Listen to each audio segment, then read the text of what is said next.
Egypt சொன்னாவே நமக்கு ஞாபகம் வர முதல் விஷயம் கிளியோபட்ரா தான். கிளியோபட்ரா பேரழகி. அதையும் தாண்டி அவங்களோட அரசோட அந்த ஆளுமை தனத்தினாலதான் இப்ப வரைக்கும் கிளியோபட்ராவோட பேரு இங்க வரைக்கும் தெரிய வந்திருக்கு. இருந்தாலும் கிளியோபட்ரா பத்தி சொன்ன கதையே எல்லாருமே திருப்பி திருப்பி சொல்றாங்க. ஆனா இப்ப வரைக்கும் இந்த நிமிஷம் வரைக்கும் பிரமிட்ல இன்னும் ஆர்கியாலஜிஸ்ட் புதிய புதிய மர்மங்களை கண்டுபிடிச்சிட்டு தான் இருக்காங்க. அப்படி இருக்கிற இந்த சமயத்துலதான் ரீசெண்டா ஈஜிப்ட்ல கிளியோபட்ரா பத்தி கண்டுபிடிச்சது என்னென்ன அப்படிங்கிறத சொல்ல வந்திருக்கேன். சுபாங்க வீடியோக்குள்ள போகலாம். நான் உங்கள் சிவரஞ்சனி டேப் ஹிஸ்டரியில இருந்து.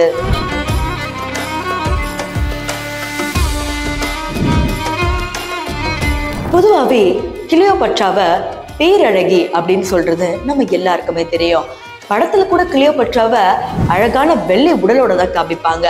ஆனா நிஜமாவே கிளியோபட்ரா கருப்பா அழகா இருந்திருக்காங்க. பல இடத்துல இவங்கள கருப்பழகி அப்படின்னு சொல்லிதான் மென்ஷன் பண்ணிருக்காங்க. ஆனா இப்ப வரைக்கும் நடந்துட்டு இருக்கிற ரேசிசம்னால கிளியோபட்ரா வெள்ளதான் அப்படிங்கிற மாதிரி எல்லா படத்துலயும் காமிச்சிருக்காங்க அப்படிங்கிறது குறிப்பிடத்தக்கது. கிளியோபட்ரா தான் இறந்த போது என்னோட உடல் எந்த ஒரு ஆணுக்கும் கிடைக்க கூடாதுன்னு சொல்லிதான் இறந்து போனாங்க. அப்படி இருக்கிறப்பதான் இவங்களோட உடல் எங்கன்னு அதுக்கப்புறம் பல ஆண்கள் தேடிட்டு இருந்தாங்க.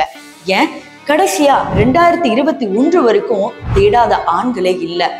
அதாவது தப்பான எண்ணங்களுக்குன்னு தாண்டி நிஜமாவே கிளியோபட்ரா யாருன்ற ஒரு மோகத்துல தேடின ஆண்கள் எத்தனையோ. அப்படி இருக்கிற இந்த சமயத்துலதான் கிளியோபட்ரா சொன்ன மாதிரியே ஒரு ஆண் கண்டுபிடிக்கல, ஒரு பெண் தான் கண்டுபிடிச்சிருக்காங்க.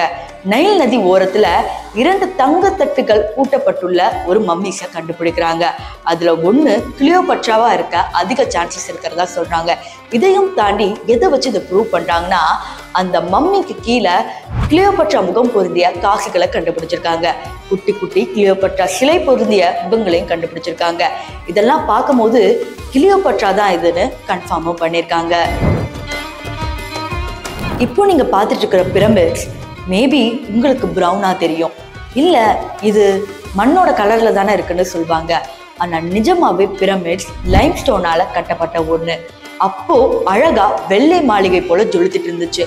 ஆனா இப்போதான் மண்ணு பட்டு பட்டு அது ஒழுங்கா சரி வர பார்த்துக்காம தான் இப்போ இந்த கலர்ல காட்சி அளிக்குது அப்படிங்கிறது குறிப்பிடத்தக்கது. வீடியோவோட கடைசி பகுதிக்கு வந்துட்டோம். பிரமிட் கட்டினது கோவில் மாதிரியே இருக்கணுங்கிறதுக்காக தான்.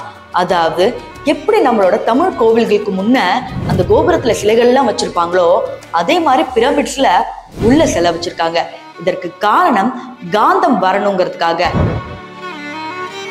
எப்படி நம்ம கோவிலுக்கு போனா பாசிட்டிவ் எனர்ஜி கிடைக்கும், அதாவது கோவிலை சுத்தி வந்தா பாசிட்டிவ் எனர்ஜி கிடைக்கும்னு நம்ம முன்னோர்கள் சொல்லியிருக்காங்களோ அதே மாதிரி எகிப்திய மக்களும் அந்த பிரமிடை சுத்தி வந்திருக்காங்க. இதுல இருந்து தமிழர்களுக்கும் எகிப்தியர்களுக்கும் ஏதோ சம்பந்தம் இருக்குன்னு உங்களுக்கு தோணுதுல, அதை பத்தி நான் நெக்ஸ்ட் வீடியோல சொல்றேன்.